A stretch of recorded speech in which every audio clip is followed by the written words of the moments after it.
prazer estarmos aqui abrindo os trabalhos do projeto Gramática do Português, o P4, né? Eu aqui, o meu colega, que divide comigo a coordenação desse projeto, Carlos Alexandre. Carlos Alexandre, quer falar alguma coisa? Sim, bem-vindos a todos, é um prazer estarmos aqui. Um prazer também termos a abertura da professora Maria Helena de Moura Neves, que foi a fundadora desse projeto, nada mais, nada menos que a fundadora desse projeto.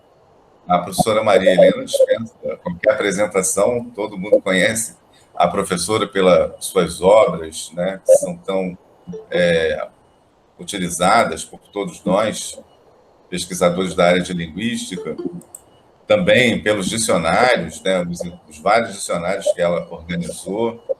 Enfim, para a gente é uma honra, né, ter a professora Maria Helena abrindo as atividades do P4. Sim, claro. A professora Maria Helena, né, ela é emérita pela Universidade Estadual Paulista, Júlio de Mesquita Filho. É licenciada em Letras, em Português, Grego e em Alemão pela Universidade Estadual Paulista, Júlio Mesquita Filho também. Doutora em Letras Clássicas, Grego pela Universidade de São Paulo. Livre docente em Língua Portuguesa pela Universidade Estadual Paulista, Júlio de Mesquita Filho. É bolsista de Produtividade e Pesquisa nível 1A do CNPq. E atualmente é professora da Universidade Presbiteriana Mackenzie e da Unesp, né, Araraquara. É coordenadora do grupo de pesquisa gramática de usos do português do CNPq, desenvolve pesquisa sobre a teoria funcionalista da linguagem, as relações entre texto e gramática e a história da gramática. É autora de várias obras, né? Entre as quais se destacam a Gramática do Português Revelada em Textos, 2018, inclusive uma obra que foi contemplada com o prêmio da Associação Brasileira de Estudos de Editores das Universidades, na área de Linguística, a Gramática Funcional, Interação, Discurso e Texto, a Gramática Passada Limpo, Conceitos, Análise e Parâmetros, Guia de Uso de Português, Gramática de Uso do Português, etc., etc., etc. Senão a gente vai acabar tomando o tempo da professora para falar. Então, professora, seja muito bem-vindo, bem-vindo todos os colegas, né? É um prazer tê-los aqui conosco, e como o Carlos disse, é um prazer ter na nossa abertura a conferência da professora Maria Helena Moura Neves, e no fechamento, nada mais, nada menos do que a professora Talibo de Castilho, né? Então, um beijo para todos. Que está aqui também. Está aqui com a gente. Professora, pode começar, a palavra é sua. Pedimos que todos desliguem os microfones para a apresentação da professora ficar mais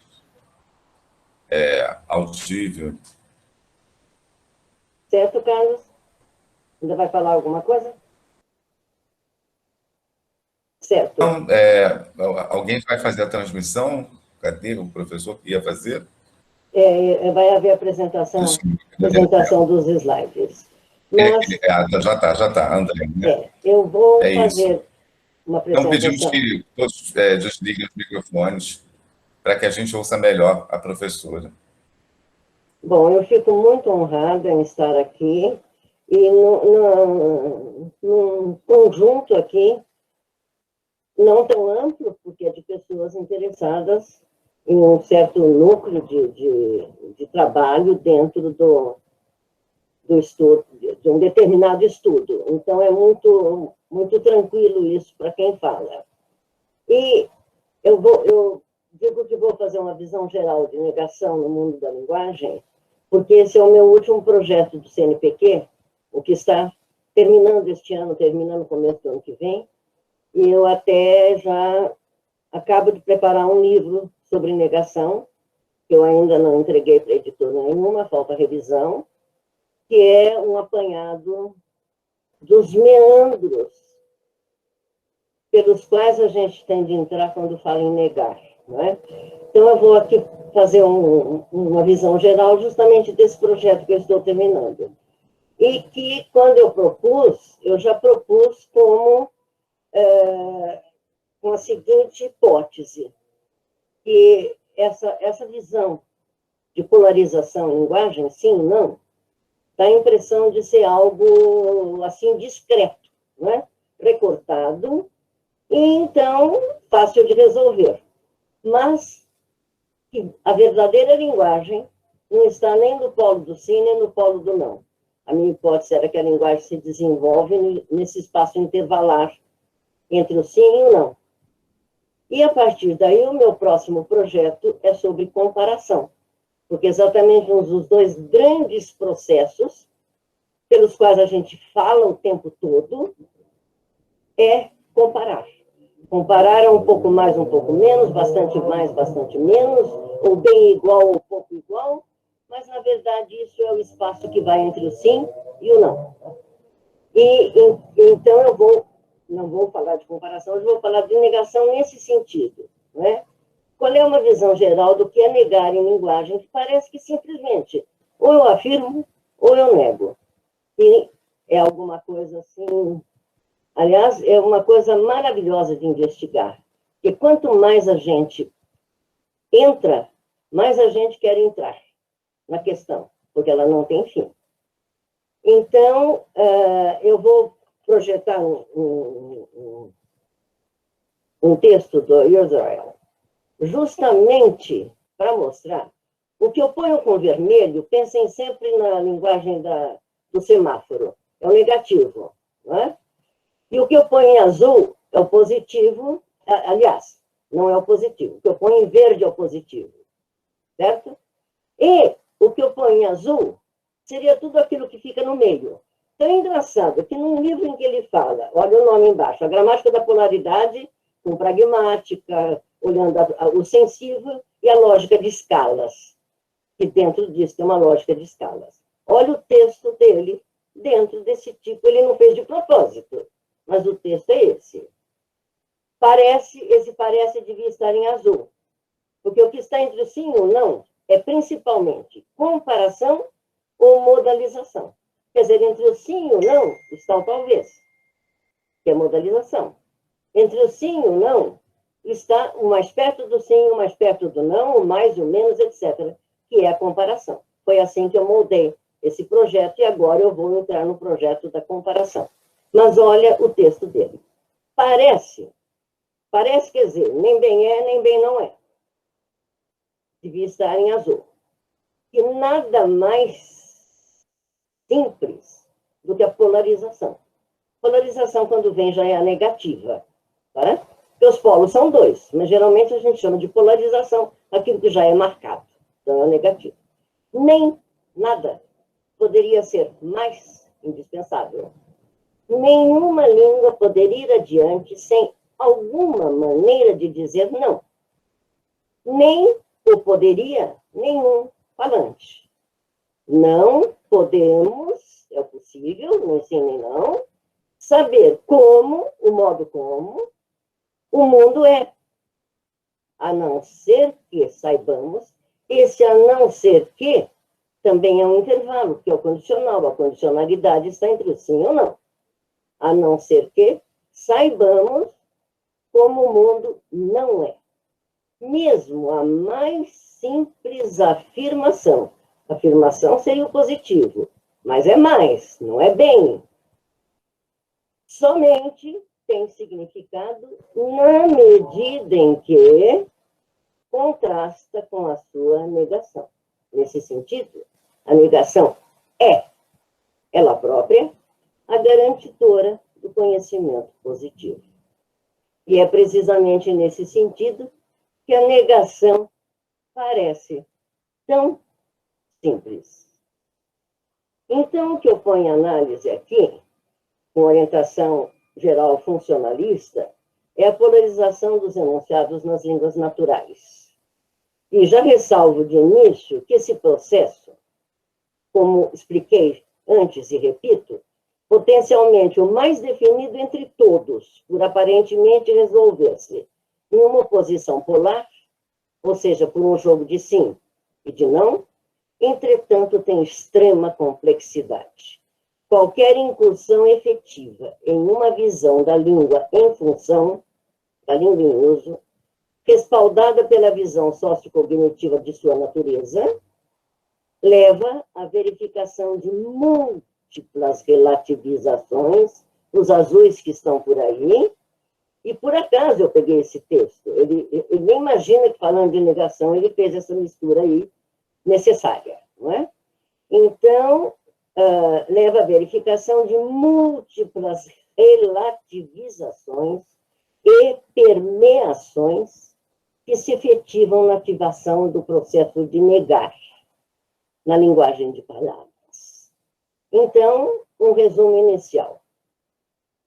Cito Dixon: a negação é uma noção intrínseca no mundo e na língua. Então, a polarização dos enunciados é reconhecida pelos mais diversos analistas, sem discussão, como existente em todas as línguas naturais. E o animal não sabe negar, né? Potencialmente, o processo, o animal parece gente interagindo com a gente, mas não negando. Potencialmente, o processo mais definido entre todos, né? Ela é reconhecida. Potencialmente, seria o processo mais definido entre todos, por aparentemente resolver-se em uma oposição polar, um jogo de sim e de não. Entretanto, tem extrema complexidade. Ora, o que se tem sugerido?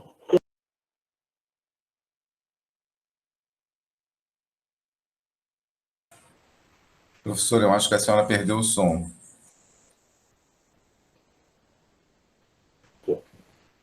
Abri de novo.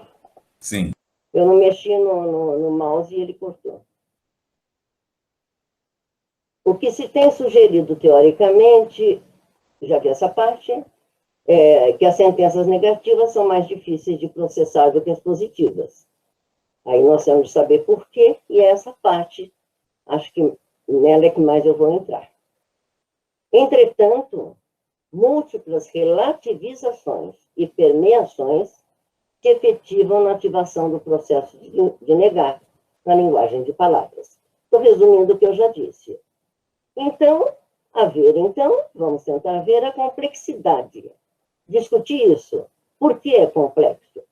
A maior complexidade de que se revestem os enunciados negativizados. E essa complexidade não precisa muito defender, é facilmente compreensível, né? Dado que esse processo na linguagem de palavras já implica marcação. Existe sempre um foco de negação.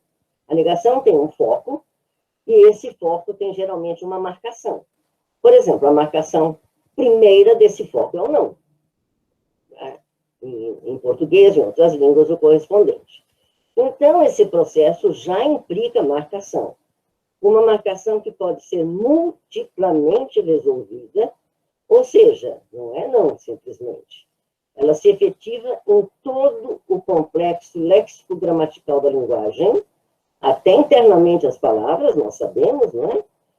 Como se pode observar, e como se pode principalmente apreciar, no que eu vou projetar agora, que é a conhecidíssima peça de Camões. Amor, vocês percebem que o amor eu já ponho letra verde e letra vermelha, porque o amor é aquilo que na poesia dele vai juntar o positivo e o negativo. Então nós temos aí em vermelho os negativos, em verde os positivos, mas o amor, a poesia dele diz que o amor abrange os dois. Amor é fogo que arde sem se ver. Amor é fogo que arde sem se ver. É ferida que dói e não se sente. É um contentamento descontente. É dor que desatina sem doer. É um não querer mais que azul bem querer. É um andar solitário, o negativo, entre a gente. É nunca contentar-se de contente. É um cuidar que ganha. Pensa que sim, mas não é bem sim, em se perder. É um querer estar preso por vontade. É servir a quem vence, o vencedor. é ter com quem nos mata lealdade. Mas agora vem a pergunta: como causar pode seu favor nos corações humanos amizade, se tão contrário a si é o mesmo amor? Certo? É a poesia dele, é essa. É um amor verde e vermelho. Então, já está aí toda a complexidade do jogo que nós temos ao usar as palavras para lidar com o sim, com o não e com o intervalo que se desenvolve entre os dois extremos. Esse espaço intervalar, que é aquele no qual a linguagem se faz, principalmente. Bom, vocês veem que há também maiúsculas aí. Então, o texto está com vermelhos em maiúscula, com as palavras que elas negam. Elas são marcadores de foco de negação. Está com vermelho, o que é negativo, sem ser, por exemplo, negativizador. Está com verde, o que é positivo. E não há marcação de positivo, não há maiúsculas verdes, porque o positivo não precisa ser marcado, vai ser em acréscimo, se ele for, e o negativo precisa ser marcado. Então, por isso que eu estou dizendo, estou dando uma visão geral de negação, certo? E o que vale interpretar, então, para uma primeira noção, que eu estou defendendo aqui é a complexidade do processo, não é? Para uma primeira noção da complexidade da negativação dos enunciados, é que esse processo, como eu vou comentar agora seguidamente, não é pura questão de sim, não. E, além do mais, esses extremos se entrecruzam continuamente, atingindo paradoxos de infinitos graus, um campo aberto para a retórica, a poeticidade e o bate-papo de todos os dias, que ao mesmo tempo é retórico e é poético, é o que eu sempre defendo. E o amor, então, que abre o poema e fecha o poema, ele abre e fecha. Primeira palavra e última palavra. Exatamente, não é? É tanto azul quanto vermelho, porque ele tem os contrários em si. Olha o contrário. Se tão contrário a si mesmo é o amor, ele tem os contrários em si, não é?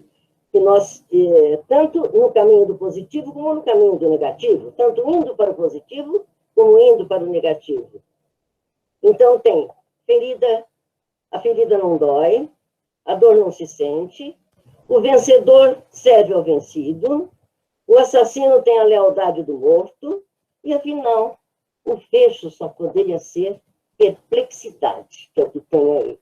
Então, como causar pode ser, é isso. Então, é uma demonstração que eu quis fazer de início da complexidade que o poeta explorou tão bem. Obviamente, as reflexões e as análises têm de desenvolver-se, se é assim, a partir de produções linguísticas sempre reais, na busca de acompanhar e discutir no sistema da língua, indo para o sistema, os fatos gramaticais que revestem a negativização dos enunciados. Eu parto do princípio de que estamos na ciência da linguagem, não na lógica. As bipolaridades do quadrado de oposições, o quadrado lógico, que acompanha historicamente e genialmente, eu sou uma estudiosa de toda aquela parte de Aristóteles, etc., tão genialmente, né, acompanha historicamente a visão filosófica do jogo das modalidades na proposição, é, com certeza, muito bem sustentada, bem compreensível no raciocínio lógico. Entretanto, ela não vige com tal resolução no funcionamento da linguagem, que é regida por um sistema que regula a língua natural cientificamente e não pode resolver-se na linha contínua da filosofia. Não vai pelo analógico. Os usos reais da língua, regrada por esse sistema, provém da determinação das situações comunicativas marcadas em interpessoalidade. E assim, dentro delas, dentro das quais um sim ou um não simplesmente são insuficientes para esgotar os sentidos e os efeitos buscados, sendo necessária, essa é a chave, uma fina e escalarizada relativização no imenso espaço intervalar que medeia os extremos, nos contextos em que o falante se serve da linguagem. E talvez, eu repito, sejam a poesia retórica, que eu vou chegar no fim com os exemplos, que exploram tudo isso ao máximo. Quer dizer, elas vivem para explorar isso. Na base está a proposta, mais do que legitimada na ciência linguística, de que a teorização gramatical tende de assumir que a linguagem já se caracteriza por uma indeterminação natural que documenta, afinal, a essência de sua natureza, porque ela é uma projeção cognitiva. Nesse nicho, avaliar o funcionamento do processo de polarização em uma determinada língua exige que não apenas se mapeiem os usos dos elementos definidamente polarizados, o sim ou não, mas que também se problematizem os sentidos e os efeitos das escolhas do falante dentro do extenso intervalo que está entre os polos. Prevê-se, assim, uma apreciação dos mecanismos linguísticos de polarização dos enunciados, mas também, e forçosamente, uma apreciação correlata dos mecanismos que escalarmente atuam no amplo e heterogêneo espaço entre o sim e o não. Por exemplo, repito, a modalização e a comparação, também a condicionalização, entre outros, sempre de suporte pragmático e retórico. Também necessário uma apreciação do entrecruzamento entre os espaços, os extremos polares, sim, não, e esses processos. Cruzamento de comparação e modalização com os polos. No interior desse espaço escalarizado, às vezes mais próximo do sim, às vezes mais próximo do não, prevê-se, então, a existência de relações e intersecções múltiplas que tanto podem chegar a reforço de expressão, em vez de negar, quanto a anulação de efeitos esperados ou supostos. Esse intervalo escalarizado eu vou ilustrar aqui com uma comparação. Então, o sermão do mandato. No espaço intervalar, por exemplo, a comparação. E ainda algo de condicionalidade, porque o máximo são comparação e modalização. Sermão do mandato. Novamente, o azul é aquilo que está escalarizado entre o sim e o não e que não pode faltar. Principalmente quando existe poesia, existe retórica e existe o bate-papo. Porque o bate-papo de todos os dias é extremamente metafórico, não é? Bom, finalmente, ser tão grande o amor que não possa pagar é a maior glória de quem ama. Se esta grandeza se conhece, o positivo é glória manifesta. Se não se conhece e tem o ser, quer dizer, pode ser que sim, pode ser que não, o ser pode ser que sim, pode ser que não. Então pode ser que não e se não. Não é?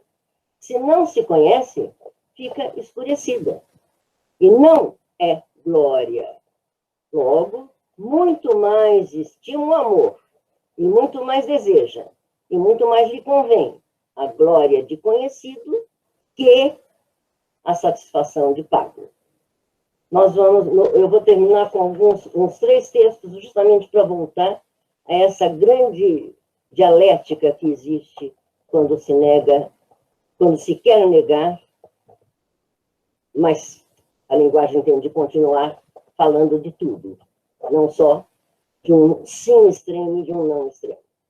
Então, já está dito, a polarização dos enunciados é reconhecida pelos mais diversos analistas, sem discussão, mas não é menos verdade que trabalhos especializados, essencialmente de base psicológica, mas sempre de envolvimento pragmático, têm sugerido, então, que as sentenças negativas são mais difíceis de processar do que as positivas. Há uma série de pesquisas, segundo as quais, esse é um teste, os participantes que avaliaram a verdade de sentenças que descreviam pinturas levaram muito mais tempo para avaliar sentenças negativizadas, olhando para as pinturas, do que sentenças positivas. Na contraparte, entretanto, e como não poderia deixar de ser, há inúmeros trabalhos que mostram que a observação das ocorrências, se eu olhar o texto realmente produzido, não frases isoladas, na plena inserção contextual, vai, obviamente, ser perfeitamente interpretável. Complexo não significa que não vai ser interpretável. Só o contexto pleno, contexto de situação, contexto de cultura, então vai alterar muito esse modo, essa afirmação de que é complexo, é muito complexo. Obviamente, as línguas naturais funcionam muito bem para dizer tudo que é e tudo que não é. Claro, mas, repito, facilmente se percebe que alguma coisa mais tortuosa a atingir quando a expressão tende a ir ao que não é, ao que se recusa, ao que se refuta, ao que não se aceita. De muitas diferentes maneiras se tem lidado com essa questão, conforme seja a base teórica de sustentação da análise empreendida. De todo modo, não é difícil concluir que as frases negativas são menos transparentes do que as afirmativas. Eu falei do bate-papo de todos os dias, não é só retórica e poética. Eu vou ilustrar com um bate-papo de todos os dias. Se Maria encontrar Joana na esquina e disser: "Ai, tive um resfriado muito forte esses dias", Joana simplesmente vai processar essa mensagem sem que nenhuma informação pragmática especial seja requerida dela. Maria simplesmente deu uma informação de que teve um resfriado. Mas se Maria encontrar Joana na esquina e lhe disser: "Não tive um resfriado forte nestes dias", Joana só vai processar tranquilamente a mensagem se, por alguma razão, ela dispuser de uma informação pela qual esse resfriado poderia ou deveria ter acontecido. Ou seja, se Maria chegar e disser mesmo para Joana na esquina: "Não tive um resfriado", ela ignorou, ela avaliou falsamente a informação pragmática de Joana. Quer dizer, a cabeça de Joana não está preparada para ouvir isso, a sua parceira de interlocução. E, desse modo, o enunciado dela, dizer: "Eu não tive nenhum resfriado essa semana", o seu enunciado não tem informatividade, não tem verdade interna e não tem relevância, que são os veios pelos quais a gente avalia a propriedade do enunciado, certo? A gente avalia, quer dizer, eu digo que avalia. Então, eu podia até dizer que Gibbon é quem trabalha muito bem com isso, especifica bem a questão. A declaração negativa só terá pertinência e a comunicação será bem-sucedida. Olha, já aí estou provando a complexidade e a menor transparência, não é? Se houver um fundo de expectativa positivo, aí seria a espera de um resfriado, não é? Que a figura negativa tenha vindo quebrar. E explicando-se cognitivamente, não é? É o seguinte: com a negação, 2 espaços alternativos são estabelecidos na mente. O espaço negativo, descrito no enunciado, e sua alternativa positiva, e tende a haver uma contraparte prévia, não é? Para a enunciação dessa alternativa. Ora, a partir, então, desse engate, digamos, na visão enunciativa, quer dizer, a língua funcionando, enunciada, a principal razão para um falante usar a negação linguística seria propor uma asserção, uma opinião. Eu só falo de sentença asseverativa. como potencialmente asseverável, declarável, ou oferecer uma asserção em réplica em contextos de oposição. Até pelo princípio cooperativo de Grice, a negação que quebra expectativas é, no mínimo, mais informativa. E pode, não quebrando expectativas, ela pode não ser nem decodificada. Ora, isso corresponde à noção de que a negação é extremamente pertinente quando ela se mostra potencialmente asseverável. Eu entendo por que aquilo foi dito. Por quê e para quê? Quando se percebe, então, por que e para que a pessoa disse, ou quando ela quebra uma expectativa, ou quando ela faz uma asserção em réplica em contextos de oposição. Enfim, trata-se de alternatividade, tanto no jogo mental, que vimos há pouco, quanto no comportamental. Nordmeyer e Frank, ilustram o caso com o seguinte fato. Veja bem, um diário de bordo poderá registrar com informatividade e com relevância e registra lá, o capitão estava bêbado numa viagem, se for o caso. Mas um diário de bordo não registrará nunca com naturalidade a seguinte frase: o capitão não estava bêbado. Por quê? Nada faz esperar que um capitão comande uma embarcação bêbado. Só se encontrará esse enunciado negativo se, por exemplo, um diário de bordo anterior, em um diário de bordo anterior, o positivo, quer dizer, a bebedeira tivesse sido informado. Então, esse segundo enunciado negativo será informativo, será relevante, será asseverável, será pertinente, será linguagem. Que a linguagem tem de ser relevante, pertinente e relevante, não é? Ora, o negar, então, exige suposição ou pressuposição no processo interacional. Eu digo isso entre determinadas... Aí o processo interacional era um diário de bordo em que certas coisas vão ser ditas, outras não. Conforme a relevância e a informatividade. E o tempo de processamento da negação é, em princípio, maior.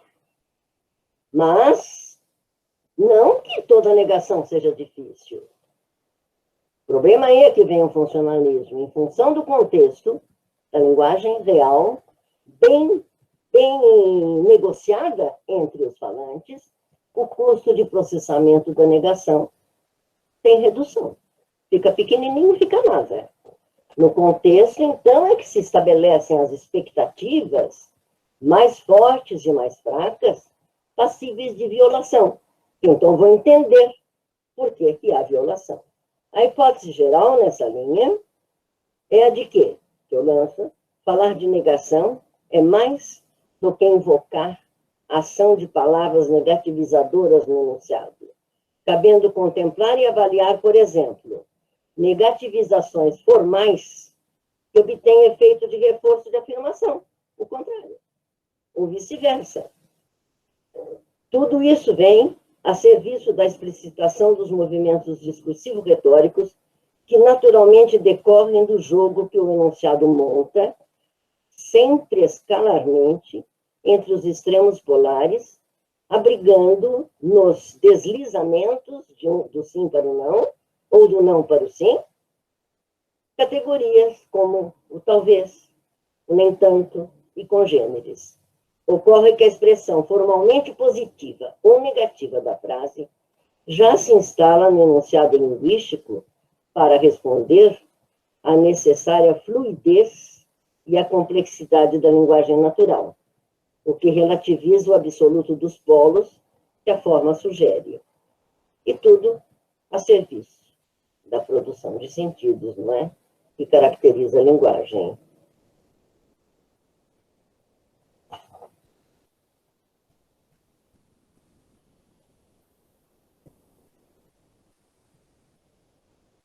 Ué, eu pulei isso aí?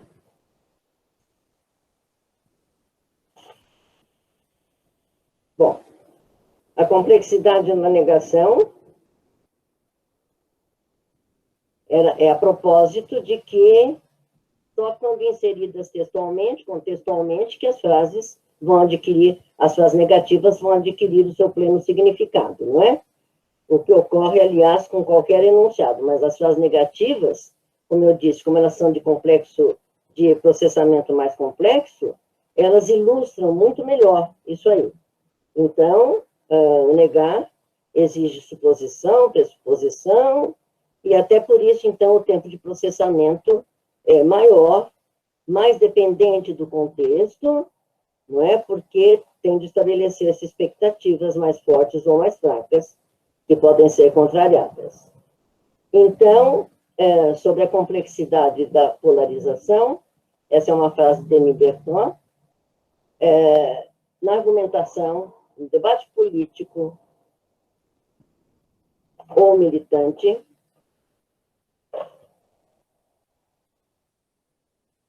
o não tem necessidade de explicação. Ele chama de explicação. A explicação seria uma explicação sobre o prévio, em geral, não é? O assentimento sobre o prévio ou sobre um conhecimento prévio que alguém devesse ter. O assentimento de um sim pode passar sem explicação, como aquele. Encontro na esquina e falo, eu tive um resfriado. Quer dizer, quem não diz nada consente. Mas a expressão do não exige uma retórica refutativa. E esse livro chama O Nom de Non, então está o nome em francês aí, que é como se fosse em nome de Deus. Quer dizer, como isso precisa de alguma coisa além do que está na superfície do que é falado, não é? Perspectivas discursivas sobre a negatividade. A hipótese geral, então, eu já disse, não é? É que, para falar de negação, não adianta simplesmente palavras negativas, etc. Então, às vezes, uma expressão formalmente positiva ou negativa não vai ter um correspondente de interpretação perfeito com o que está na superfície do texto. Então, a expressão formalmente positiva ou negativa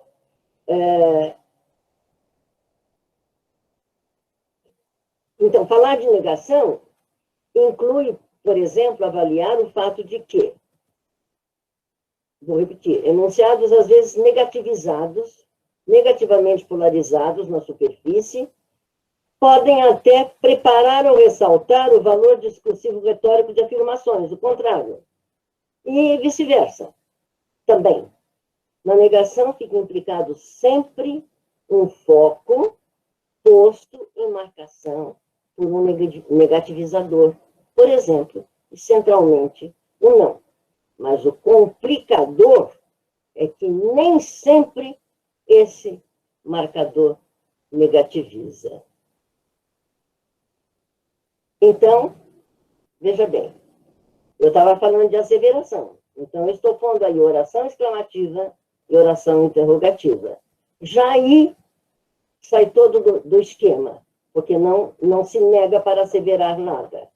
Então, quando uma pessoa diz, quanta coisa não se passara de maio para dezembro, eu tenho milhares de coisas desse tipo, até uns mais complicados e interessantes. A do Grande Sertão Veredas, era uma exclamação, quanta coisa não se passara? E do Grande Sertão, quantos não iam morrer por minha mão? E está dito que muita coisa se passara e que muitos iam morrer pela sua mão, certo? Então, eu já começo a mostrar que ela é complexa na marcação, toda frase negativa é marcada, a positiva não precisa ser, mas a marcação nem sempre atua, de um negativizador, atua no sentido de negativizar. Aí vai entrar, por exemplo, na interação, se a pessoa está asseverando, se a pessoa está trazendo alguma, então, nessas frases exclamativas, né? Às vezes, o que ele diz nem depende do contexto, porque é uma hora em que ele faz um desabafo emotivo, uma hora que ele dá um palpite. Então, isso tem de ser processado e já escapa completamente da marcação negativa. É mais uma complexidade. E, por outro lado, as duas frases que vêm abaixo vão provar como depende do contexto. Se eu pegar essas duas frases, já está aí do lado o Estado de São Paulo, que é o jornal. Então, vocês já estão vendo que é de um jornal. Mas vamos supor que vocês não vissem. Tem uma frase assim: o banco não ficou com os títulos paulistanos para ajudar o governo a consolidar alianças. Falando de uma maneira muito simplista, essa frase é ambígua, né? Ele não ficou com os títulos para ajudar,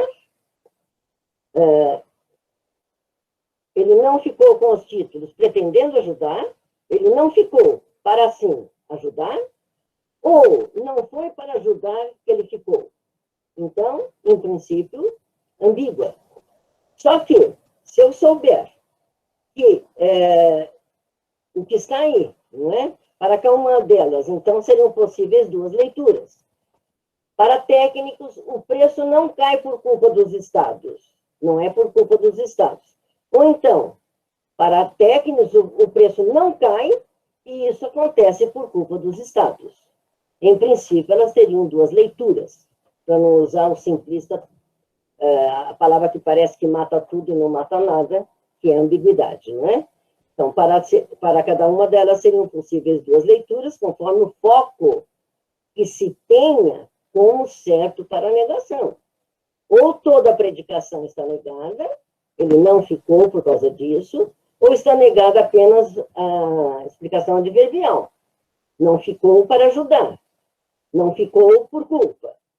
Acontece que, se nós conhecemos o fato de que essas são manchetes de jornal, e a manchete é um texto por si, não é?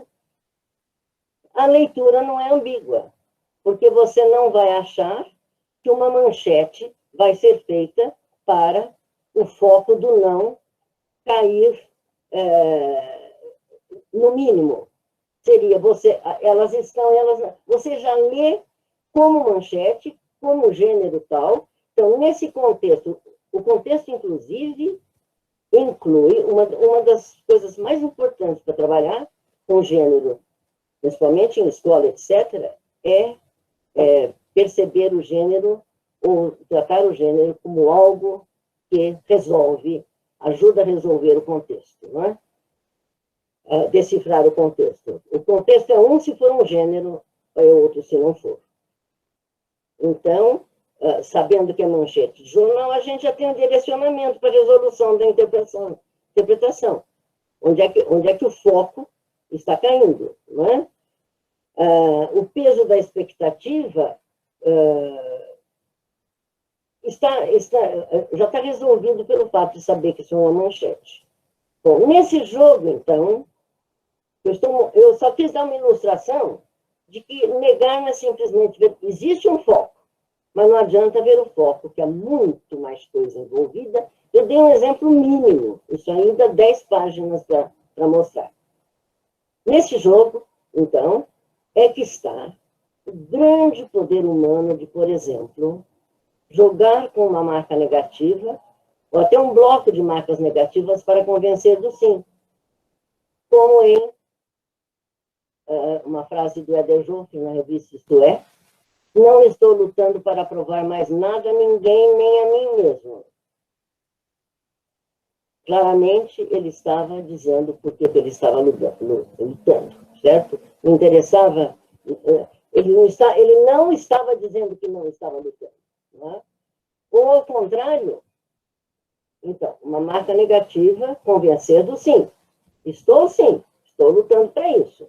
Ou, ao contrário, conseguir negar sem pôr nenhuma marca reconhecida como de polarização negativa, como esta do Baden-Powell. Imagine se eu ia querer ficar tocando só clássico, estudando dia e noite. Ele está dizendo, eu não ia fazer isso. É claramente uma negação. E nós temos outros recursos. Cada coisa que eu digo é mais um elemento para falar da complexidade dos enunciados negativos, que não é aquela complexidade simplista. Tem de pôr mais palavras, tem de pôr não, tem de pôr nunca, tem de pôr não, etc. Por aí já fica assentado que, como extensamente discutido por especialistas, principalmente no campo da teoria funcionalista e da teoria cognitivista e da psicologia, a avaliação do processo de negar na linguagem requer uma teoria assentada já de partida na consideração da complexidade, que não é só de superfície, de que se reveste a polarização em linguagem, e que lhe dá extrema dependência do contexto, e até do contexto amplo de ver o que aquele gênero faz na sociedade. E, para o final, eu peguei só 3 textos.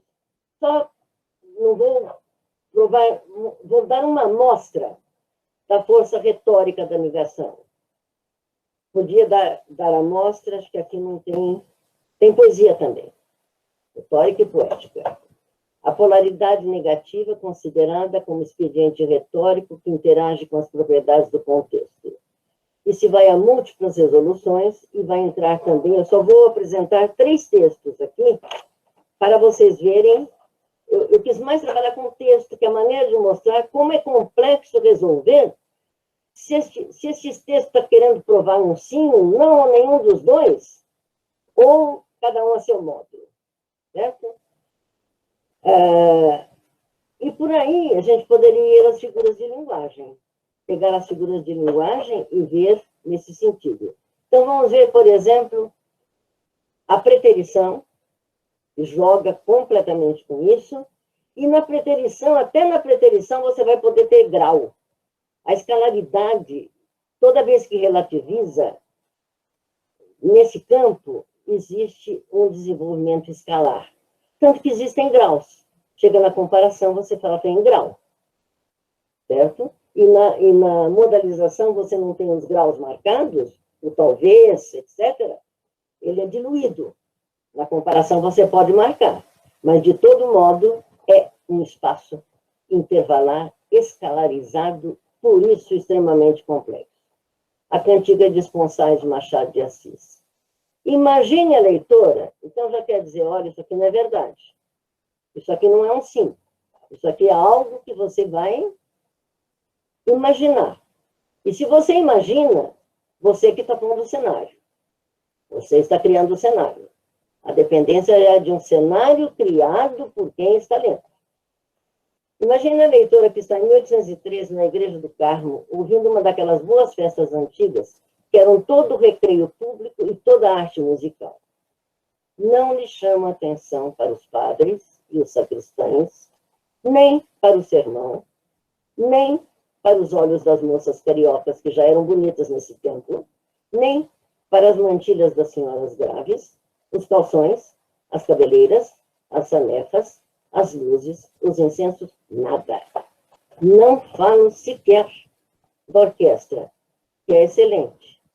Limito-me, a afirmação já é uma afirmação diminuída, que desceu de grau, desceu, porque operou-se a preterição. Né? Limito-me a mostrar-lhes uma cabeça branca, a cabeça desse velho que rege a orquestra, com alma e devoção. Ponto. Vamos centrar nele, porque o resto eu descartei. Certo? Então, quer dizer, não adianta nós dizermos, nomearmos. Uma das coisas que me dedico muito a ver também é o peso gramatical das figuras de linguagem. Quer dizer, elas não são simplesmente para dizer, chama isso, chama aquilo.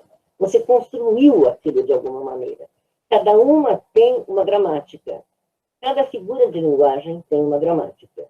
Né? E aí a gente vai também para os efeitos da metáfora e da metonímia, qual mais uma, qual mais outra. Mas aí já é outra, saímos do não. Falei de preterição, agora outra que a gente já... Antítese, é isso. Preterição é isso, antítese. Mas a antítese pode ser com força no positivo, poderia ser uma antítese com força no negativo. A linguagem é complexa, a linguagem não é para resolver com nomes e definições. Então, a antítese com uma força no positivo, que significa, então, que acentua a refutação do não. Então, é complexo, não é dizer isto se chama isto. Quem estima vidros, o positivo está com verde, o negativo com vermelho, e o que fica fluido para você resolver, ou você andar aí por dentro disso, pisando miúdo ou pisando graúdo, está em azul. Então, esse cuidando, quer dizer, pensando que é, mas não é. Veja bem, o cuidando está envolvido na polarização. Quando você cuida que uma coisa é outra, você pensa que é, mas não é. Então, essas palavras que estão nesse trânsito, nesse espaço intervalar, elas entram na interpretação. Você não pode dizer, olha, isso aqui é uma antítese porque tem não aqui, tem não ali. Quem estima vidros, cuidando que são diamantes estima, quer dizer, já errou. Você pensou que era, e você já errou, não é? E não vidros. Quem ama defeitos é uma coisa ruim. Cuidando que são perfeições ama, e não defeitos. Você está enganado, mas você continua, você está enganado no que você cuida, no que você acha, mas você continua fazendo aquilo que está dito aí. Cuidais, você pensa que há mais diamantes de fineza e há mais vidros de fragilidade. Cuidais, que há mais perfeições angelicais e há mais imperfeições humanas. Logo, olha o nível da negação, como o nível da comparação, que eu preparei o projeto agora de comparação, também é por níveis, não é? Aí negou só o vocábulo, não é? Mas foi para o negativo. Logo, os homens não amam o que cuidam que amam. Não adianta você achar que você ama aquilo, não é aquilo que você ama. Você acha que ama, mas não é aquilo, não prevalece. Às vezes é o sim que prevalece. Donde também se segue que amam as coisas não como são, senão como imaginam que são. E o que se imagina e não é, não há no mundo. É um jogo complexo, não é? E, por fim, o paradoxo. Engraçado, o paradoxo já é algo paradoxal. Agora, um pseudo-paradoxo é mais complicado ainda. Então, é um negar de mentirinha. Eu quis fechar com esse. Diz Drummond, lagoa. O tema dele é lagoa. Aliás, eu devia ter posto a lagoa com verde. Tá? Eu não vi o mar. Não sei se o mar é bonito, não sei se ele é bravo. O mar não me importa. Na chuva de cores da tarde que explode, a lagoa brilha, a lagoa se pinta de todas as cores. Eu vi a lagoa. É igual a, esse igual fui eu que pus. Eu não vi o mar. Eu botei os dois lado a lado. A lagoa, sim. Ele repete, eu vi a lagoa, sim. Aí, a lagoa que interessa, o mar está descartado. Claro que ele não é cego. Ele não está dizendo que nunca foi diante do mar, por isso ele não viu o mar. Ele não está dizendo que ele é cego, por isso ele não viu o mar. Mas ele não viu o mar. Eu vi a lagoa. A lagoa, sim. A lagoa é grande e calma também. A afirmação parece neutra, né? A lagoa é grande e calma. Então, grande e calma na minha frente é isso que eu quero ver. Então, eu não vi o mar. Eu vi a lagoa. Eu só quero dizer a complexidade que é o jogo do sim e do não. Então, só para concluir, em uma interpretação bem geral, a indicação central é que não se emite uma declaração negativa simplesmente para significar a não realização de um estado de coisas, de um evento ou de existência, mas ela se constitui, bem prosaicamente falando, como um processo cooperativo entre emissor e receptor. Um ato de fala particular, muito mais complexo do que o ato de fala que não nega, destinado efetivamente a instruir para que o estado de coisas expresso na proposição seja considerado não cumprido, sim, mas com todo o contínuo de efeitos a que se chega. Me lembro um autor na Hayek, para dizer o seguinte, para chamar atenção para uma coisa que ele diz. O processo de polarização linguística negativa talvez seja o que mais relevantemente permite evidenciar as provas de que o exame da significação nos enunciados nasce da descoberta da rede em que se conjugam semântica e pragmática para acionar a sintaxe, que é o princípio funcionalista, não é? E eu acrescento sensibilidade, claro. A negação é um fenômeno pragmático que cria mundos irrealizados, os quais, longe de ser descartados, integram a construção de sentido e de efeito daquilo que se diz. Obrigada.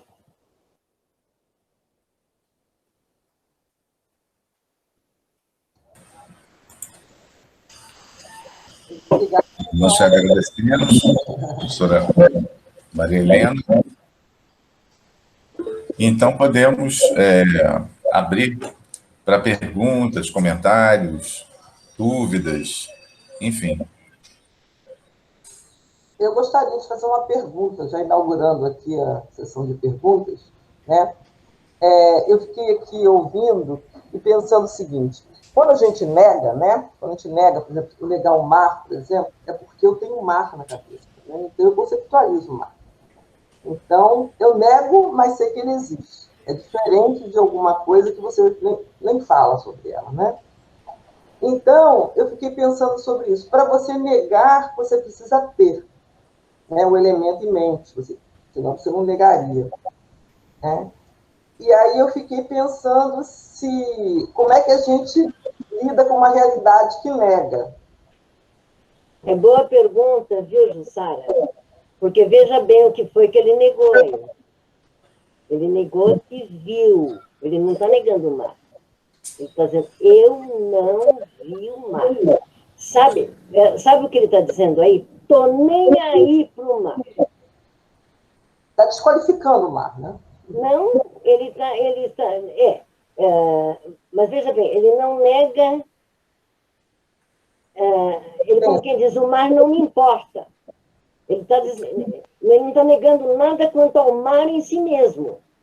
Ele está negando a ligação dele com o mar. Ele está negando. Eu não vi o mar, quer dizer, estou nem aí com o mar. O mar não me importa. Ele disse, olha, o mar não me importa lá. Claramente. A chave disso aqui é o mar não me importa. Então, eu posso dizer, eu não vi o mar, quer dizer, eu não vi o mar. Para mim, o mar não existe. Para mim. Então, é bem poético, né? Esse, você vê que não é retórica, esse é bem poético. Quer dizer, eu estou nem aí. Então, tem uma negação, mas você precisa ver em que incide. O negativizador é um marcador de foco. Então, se você for ao foco, é no foco que você vai ver a multiplicação de efeitos. Depende de que foco é. O foco aí é subjetivo. E esse vi aí não é o vi da sensorial, dos órgãos do sentido. Eu não vi o mar, quer dizer, para mim, o mar é como se não existisse. É como se não existisse. Então, além de ser a negativização do vi, esse vi não é sensorial, é sensível, não é? Então, aí é que está. A frase está lá, o mar não me importa. Mas ele disse, eu não vi o mar. Percebe? Então, nega, mas precisa ver qual é o foco. O foco do não é vi. E esse vi não é um ver sensorial. É como se dissesse, o mar na minha frente é como se não existisse. É um como ser. Percebe? Então, é extremamente de sensibilidade. Tá certo, obrigada. Saber qual Obrigado, Maria Helena. onde cai o foco, né? O professor Sebastião Carlos está querendo fazer uma pergunta também. Olá, olá, bom dia a todos. Muito interessante, Maria Helena, sua exposição. Eu queria, como você bem mostrou, a negação de um enunciado, ela requer sempre que se considere a pressuposição de uma contraparte positiva do enunciado, né? O que já é suficiente para a gente considerar a negação realmente como sendo uma atividade cognitiva mais complexa, né, do que a afirmação. Mas eu fiquei pensando, você mostrou aí no slide 12 um exemplo bastante interessante em que vários operadores de negação incidentes sobre o enunciado levam a uma interpretação positiva do enunciado e não negativa, né? Eu fiquei pensando se nesses contextos de dupla negação, por exemplo, né, que requer uma conversão da polaridade do enunciado, se afirmar nesses contextos não seria uma atividade cognitiva tão complexa quanto negar, né? Fiquei pensando nesses casos mesmo, né, de dupla negação que leva a uma afirmação dentro do enunciado. Então, eu queria que você comentasse um pouco isso.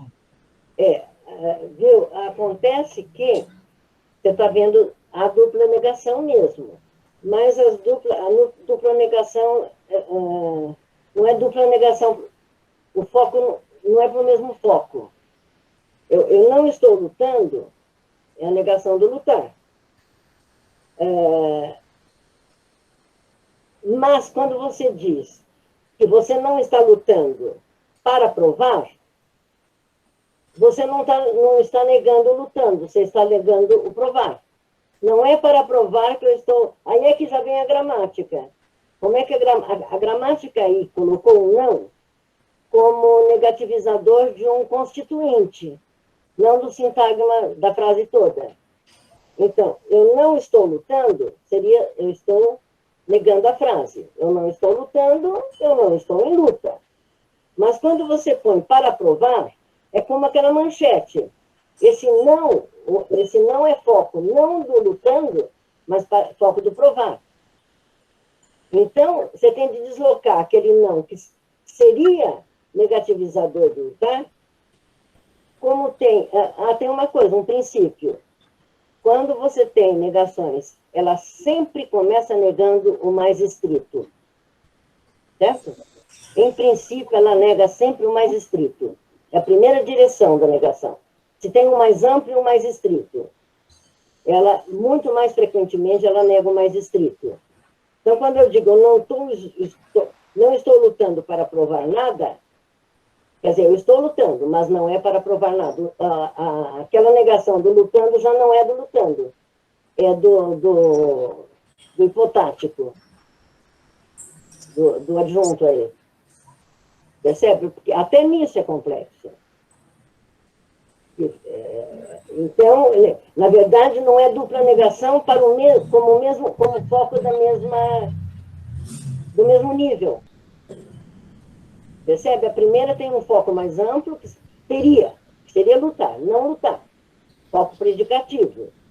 Agora, predicativo do lutar. Agora, provar nada.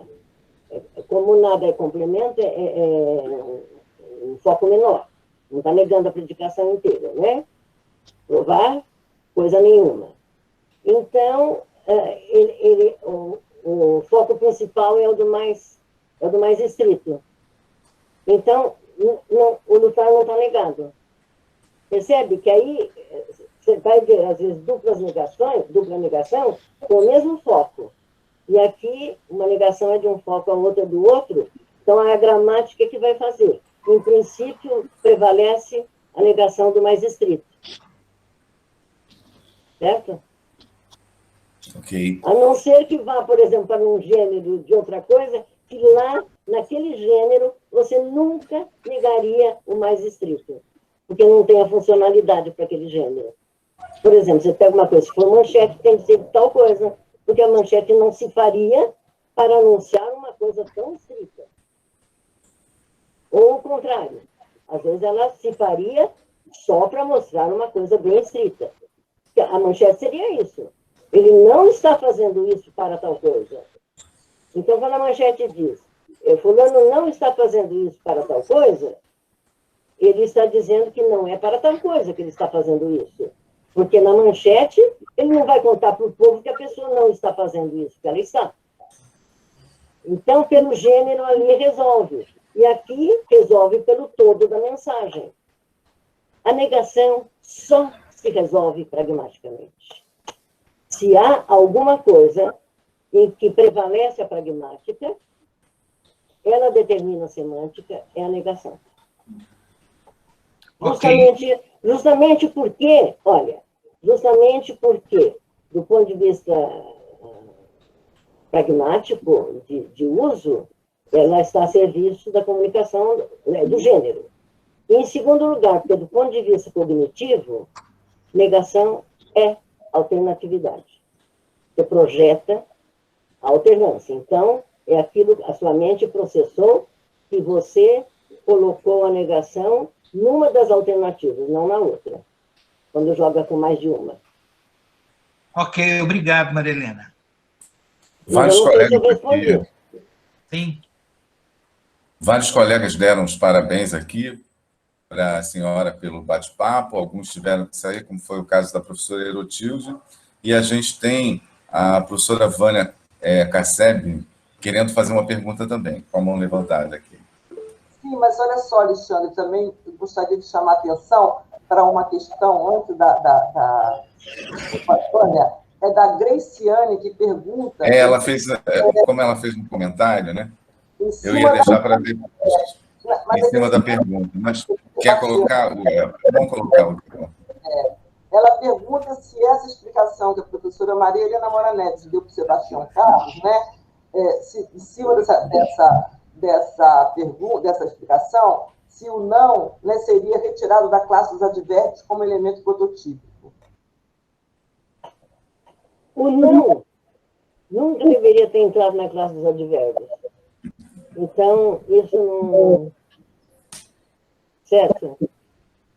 Ele é um operador. Ele é um operador que não entra no mesmo nível do conjunto das classes. Certo? Então, é alguma coisa... em certo momento, você diz ali, assim, ele está fazendo... com aquela definição de advérbio que se dá. É uma grande pergunta essa. O advérbio é um poço de complexidades, né? Para mim, há duas pessoas aqui na ordem, né, para falar. A professora Vânia e depois o professor Camacho. Então, e o professor Taliba agora. Então, por favor, Vânia. Não, olá a todos. É só a questão complementando a fala do Sebastião Carlos, e a questão da dupla negação. Então, na definição da dupla negação, a relevância do escopo, não é? Do escopo. Porque se a gente pensar em foco, a palavra foco, talvez... Não, mas que negação é o foco. Né? Você tende a achar que tem de ter um focalizador. Sim. É o princípio da marcação. Uma questão de incidência. Para a determinação da dupla negação, a questão da incidência. Né? Ele é um marcador. E a direção... Sim, por favor. Ele reverte. E ele reverte o enunciado todo, dependendo do nível, da amplidão. O negativizador é um marcador de foco mesmo. A partir de que ele existe um foco. Agora, como é que você vai tratar essa noção de foco? É a noção ampla. Né? Então, ali, você pode... É o escopo, sim. Falando de uma maneira mais miúda, mais restrita, é o escopo. Agora, na questão mais ampla, para abarcar toda a complexidade da negação, você tem de entender que todo enunciado negativo tem que ser marcado. Não existe incidência da focalidade. Não marcado. Nem que seja pela entonação. Tá? Ok. Às vezes você fala assim, por exemplo, uma pessoa diz uma coisa para você, você fala, você está dizendo não é. Então, você marca uma negação com uma entonação interrogativa, que seria para interrogar. Então, é muito mais amplo. A negação é algo extremamente pragmático mesmo. O meu comentário vai em direção à questão da dupla negação, que tem sempre um critério. Mas tá eu certo que chamaria de dupla negação quando as duas têm o mesmo escopo. Percebe? Quando uma tem um escopo, a outra tem a outra, você tem duas negações, mas você não tem uma dupla negação para o mesmo. Para o exatamente. Aí a minha observação. Obrigada. São dois negativizadores, mas eles incidem, eles fazem a negativização, eles operam a polarização, porque negar é polarizar. Polarizar um enunciado, gente, não é fazer nada de miúdo, incidir com uma coisinha só. Você tem umas negativizações que são internas. O próprio imperfeições é morfológica. Você faz a negativização dentro do nível do léxico. Certo? Sim. Mas se você nega, se a negação é polarização de enunciado, então é predicacional, aliás, proposicional, mais do que predicacional, é aquilo que a pessoa propõe como negativo, né? É um nível acima. Então, aí ela é dupla quando você duas vezes negativiza o enunciado. Certo. Porque você pode polarizar num limite, você polariza o vocábulo só. Aí outra coisa, nem é uma polarização, é uma inversão que você faz de direção. Então, o nome... Cada um explica, às vezes, com os seus nomes, etc. E dentro daquele conjunto de explicação, a palavra significa tal coisa. Mas quanto mais você mexe em negação, mais... sem contexto não dá. Nada. Uma frase, por exemplo, você fala... Por exemplo, esse depende do que esse pode ser de surpresa, de... Quem pode falar muito bem disso aí é o Talibã. Tá? E a hora que é negar, então, vai longe. Tem hora que você descobre cada coisa em que você não... Sempre descobre uma coisa na qual você nem tinha pensado. Não acaba nunca. Acho que agora é o professor Roberto. Obrigada. Muito obrigado, Maria Helena, pela sua excelente conferência, como sempre, muito boa, muito valiosa para nós todos. Né? Eu fiquei pensando, Maria Helena, sobre a complexidade cognitiva que você aludiu da negação das frases negativas em relação às frases afirmativas. Né? Eu queria saber se é possível fazer uma correlação com a polifonia, porque me parece que você não nega só a voz do seu interlocutor. Às vezes você se desdobra, né, e nega a própria voz. Portanto, você se desdobra em dois falantes, né, vamos dizer, dois enunciadores, não dois falantes, dois enunciadores. Então, você pode negar a própria voz. Eu queria saber se é possível pensar em polifonia nesse caso. Né, é interessante que tudo isso que você está falando só está afirmando que a negação é um fenômeno pragmático. Certo. Entendeu? É exatamente isso. Ela é um fenômeno. A pragmática que determina... Claro que, geralmente, a pragmática determina a semântica também, porque a pragmática significa o propósito. Você abriu a boca para falar alguma coisa para alguém, é claro que você vai significar aquilo que estiver a serviço da sua interlocução. Você vai dizer de uma maneira que você respeite a informação pragmática do ouvinte, quer dizer, até que ponto esse ouvinte pode me entender, eu tenho que fazer. Então, A pragmática já tem ela faz o direcionamento. Mas aí, o próprio para você recolher o próprio sentido, o que é que está negado ali, é a pragmática, exatamente o que você está dizendo. É isso mesmo. É mais uma comprovação. Tá certo. Desvinculada de contexto, o Ataliba que deve ter muito exemplo disso, por exemplo, um não sozinho, que alguém diz para alguém, acho que não vai ter número para você dizer quantas coisas não. Você dizer para alguém, não. Quer dizer, não vai ter fim. Você dizer o que é que você fez com isso. Certo? Claro que o sim também, menos complexo. Nesse ponto, sim também. Que aí eu estou pegando alguma coisa que você tem de resolver por uma única palavra. Né? Aí o sim também terá a sua complexidade. Mas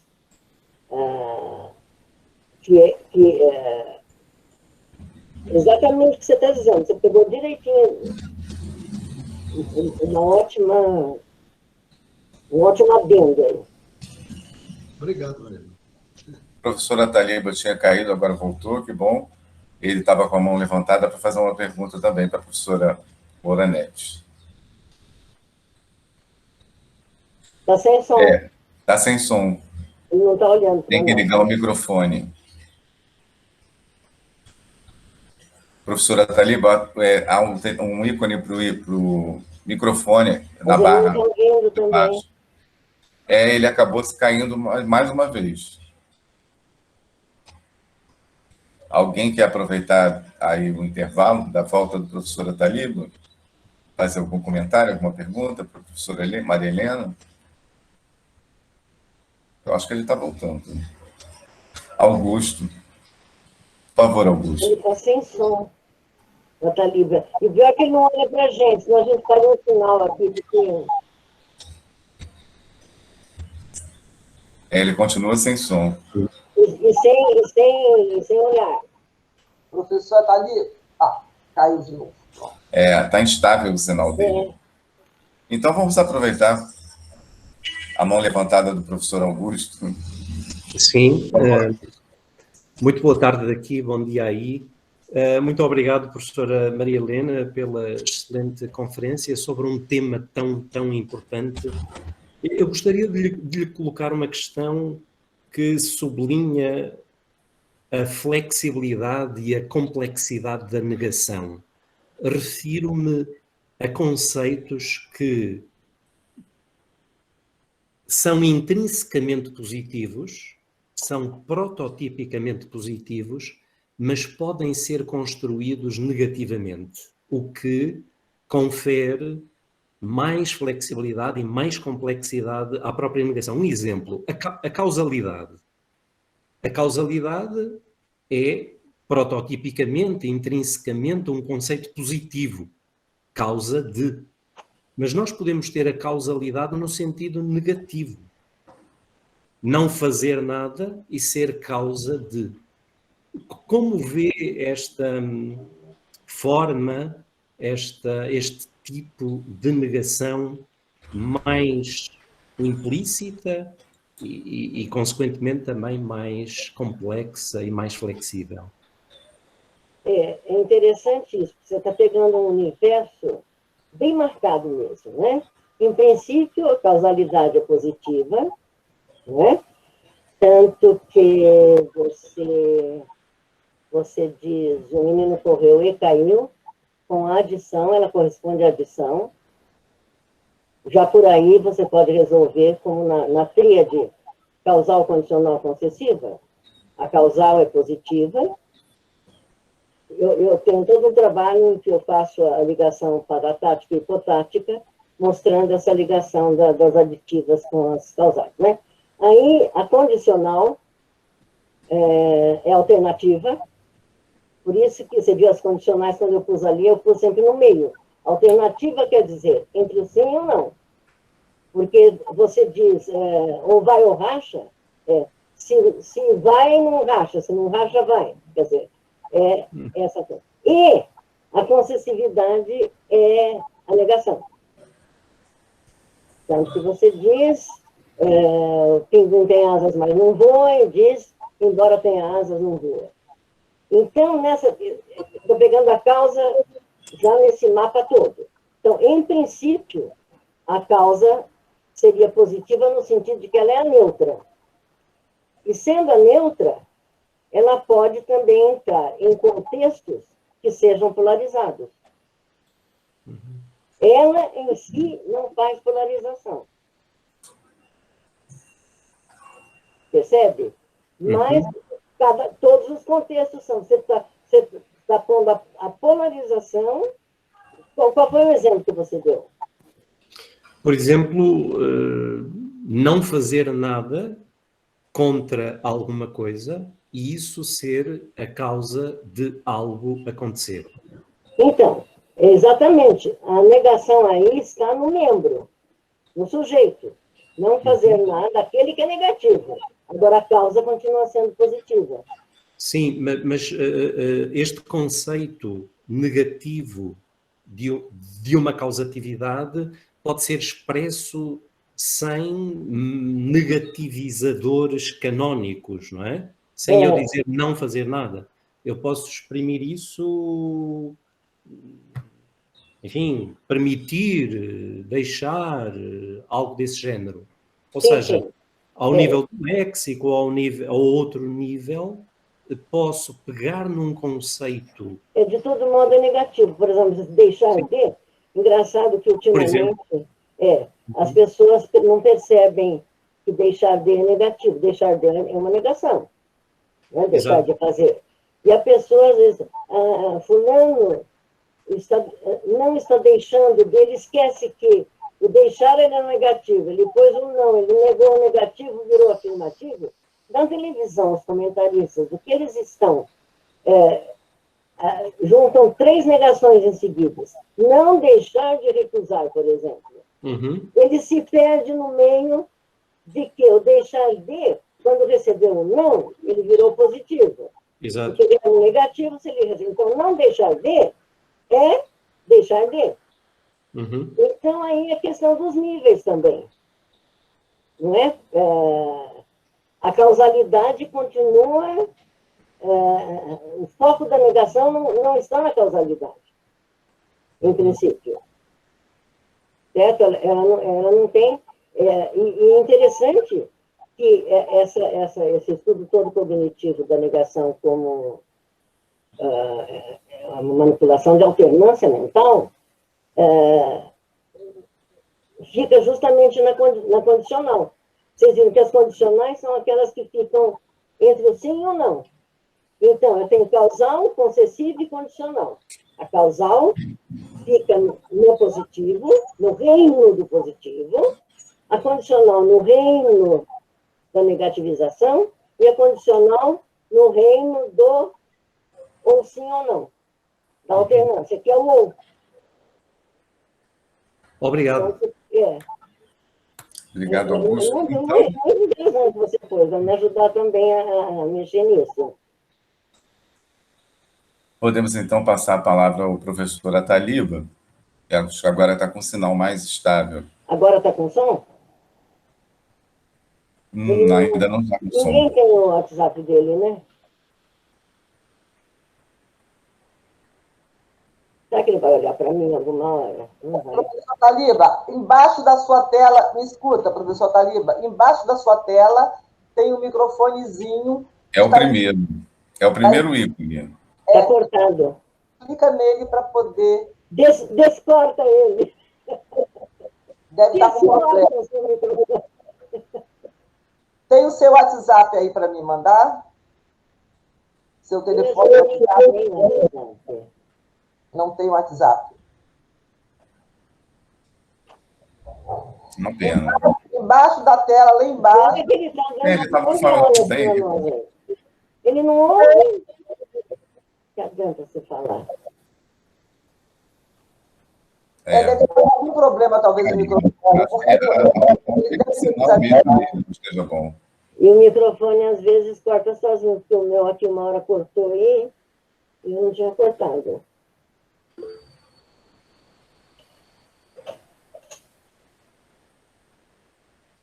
Mas nós podemos fazer por ele, Vitor? Essa sugestão que você está dando? Ou é só com Mas ele ele mesmo? não vai procurar, você pode pôr no WhatsApp. Não é difícil, mas não dá para fazer. É no computador, né? Alguém quer telefonar para ele? Eu tenho o telefone dele. Eu também tenho, eu vou ligar para ele, eu também tenho. Isso. Alguém atende na casa dele. Não sei se ele tem celular. Eu converso com ele sempre no fixo. Quando acontece isso aqui, eu faço assim, eu coloco naquela lupinha lá da tela do Windows, né? Aí bota configurações de microfone, solução de problemas, aí atualiza, aí volta. De vez em quando acontece isso comigo. Triste. Quem souber fazer isso. Não sei se ele consegue me ouvir, né? Porque como nós não estamos vendo, se o senhor estiver me ouvindo, professor, o senhor saia da reunião, o senhor cancela a reunião e tenta entrar novamente. Acho que ele está com o microfone cortado. Mas aí quando você entra pela primeira, como se fosse entrar pela primeira vez, aí tem a opção de ativar ou não o microfone, aí ele consegue resolver esse problema. Então é só clicar para desligar e voltar novamente para a reunião com o mesmo link. Mas eu acho que ele já fez isso aqui, não. Ele já fez isso várias vezes. Deve ser configuração. Ele não está no momento aqui na sala. Isso, é porque ele não deve ser a internet dele, por isso que ele está saindo, entrando. A internet dele deve estar instável. Está instável, né? Maria Helena, por favor, me passa por WhatsApp então, aqui o telefone dele, porque eu estou aqui, está dando errado. Não está funcionando. Eu vou passar o fixo. Alguém atende na casa dele. Eu tenho o fixo também. A Célia atende. Tá, me manda aí. Porque eu tenho o fixo também. Mas... Espera aí, eu já falo para você, porque o fixo é com... Vai mais rápido eu falar. Tá bom. Espera aí. Pode falar. A hora que eu achar, porque eu tenho agendinha de papel. Eu tenho também no WhatsApp, mas aqui é mais rápido. A Taliba, código 19... 3... ele está voltando, Ele está voltando. Célia lá. Alô? Ah, sim, chegou. Está ouvindo? Muito bem! Agora eu estou fazendo sinal para a Célia. Estão ouvindo agora? Estamos ouvindo. Agora sim. Eu fiquei lutando com esse microfone que tem aqui embaixo para tentar religar, mas não consegui. Tive que desligar tudo e ligar de novo. Tem hora que o microfone tem hora que é assim. Não descancela. Então, vocês estão ouvindo agora, né? Agora sim. Eu só não sei se dá tempo para a pergunta. Sim. Temos tempo. Então, obrigado. Parabéns, Maria Helena. Você apresentou uma conferência de plena maturidade e nem outra coisa se poderia esperar. Né? Muita maturidade, o que quer dizer isso? Muito conhecimento, e fazer uma pergunta numa situação dessa é, na verdade, expor quem pergunta muito fortemente, mas eu vou correr o risco. Não é? Então, Maria Helena... É sempre isso. Eu gostei muito da... Eu falei com a Taliba há 20 anos, né, Taliba? 20 anos, pois é, bastante tempo, né? Então, eu gostei muito da sua exposição. Eu preferiria ler o texto antes de fazer uma pergunta, e vou pedir se você uma hora pode disponibilizar o texto para fazer outras perguntas, espero que aí mais inteligentes, né? O que eu notei, o que eu achei interessante na sua afirmação, na sua palestra, é dizer que a negação é complexa, é um fenômeno complexo. Bom, então, se é um fenômeno complexo, como ficou demonstrado, você deixou isso muito claro, como seria um projeto sobre a negação que incluísse todos os sistemas da língua? Por exemplo, você deu exemplos em que estão envolvidos os sistemas da gramática, sobretudo da sintaxe, né, da semântica e de tudo mais. Eu fiquei pensando como seria o léxico nesse jogo todo, como ele entraria ali. Por exemplo, na palavra explicação, que várias vezes apareceu na sua fala, nós temos etimologicamente aí o sentido de desdobramento. Explique, né? Plique é dobrar, explique é desdobrar. Então, nós temos aí um desdobramento. O desdobramento é a negação do dobramento. Então, como é que seria um estudo lexical da negação? Lexical, etimológico, coisa do estilo. Você acha que valeria a pena ir por aí, ou abrir também este campo? Ou qual é a sua opinião sobre isto? Olha, eu disse a você que eu acabo de escrever um livro sobre negação, para não estar revisto, para mandar para a editora, etc. E tem uma parte em que eu lido muito com isso, sim. A negação lexical, né? Infelicidade, etc. Tudo. Ela, às vezes, aquela negação daquela palavra, você viu ali imperfeições. Aí seria ama imperfeições, aí seria o negativo do ponto de vista avaliativo. A imperfeição. Não tem negação de enunciado. Percebe? Quando a negação é interna ao vocábulo, ela atinge o vocábulo. E esse atingimento do vocábulo não será uma negação de asseveração. Essa negação complexa é a asseveração negativa. É construir enunciado negativo. Então, às vezes, a negação interna constrói um enunciado negativo. Então, se eu digo, por exemplo, se eu uso o verbo negar, eu estou fazendo uma negação predicativa. Certo? O fulano negou que tem estado lá. Então, ele disse que não estava lá. Então, ele fez uma negação. Agora, se você, como põe lá, ele não tem perfeições, ele tem imperfeições. A imperfeição tem um escopo de negação restrito àquela qualidade, então passa a ser uma negação avaliativa da qualidade.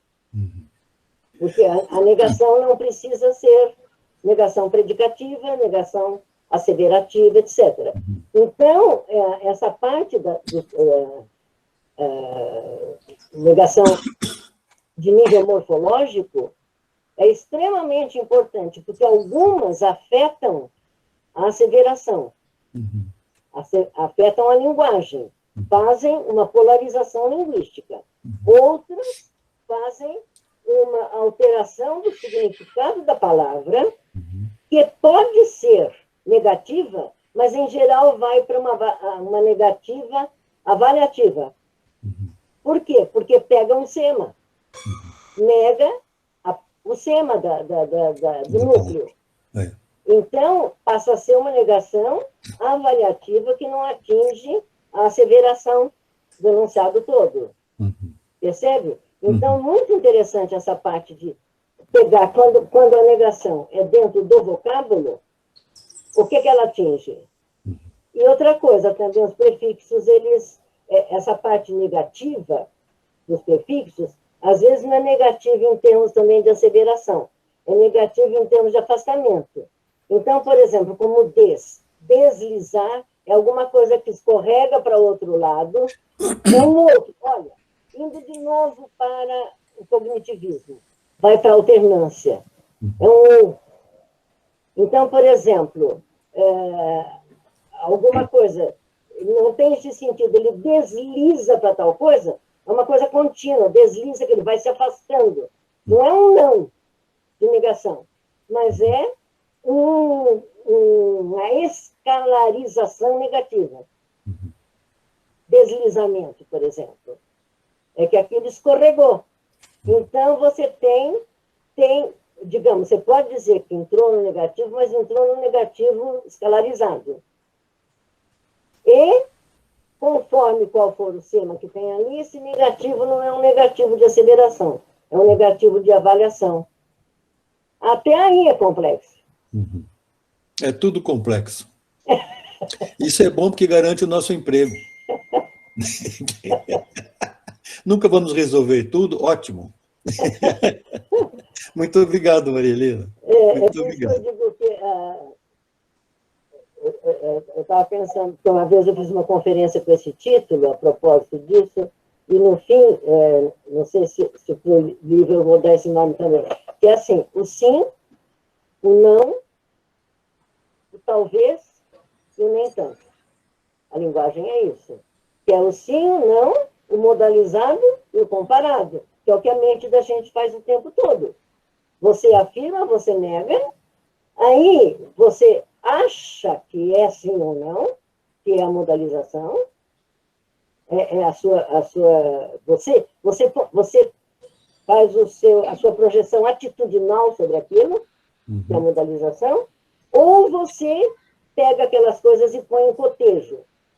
Eu gosto dessa palavra. Que seria, as duas grandes coisas no intervalo são a modalização e a comparação, foi o que eu propus quando eu propus o projeto de negação, e agora eu vou pegar a comparação para ver, porque a comparação é aquela que... A modalização não mostra gradação, ela mostra só que potencialmente uma coisa e necessariamente é mais do que potencialmente.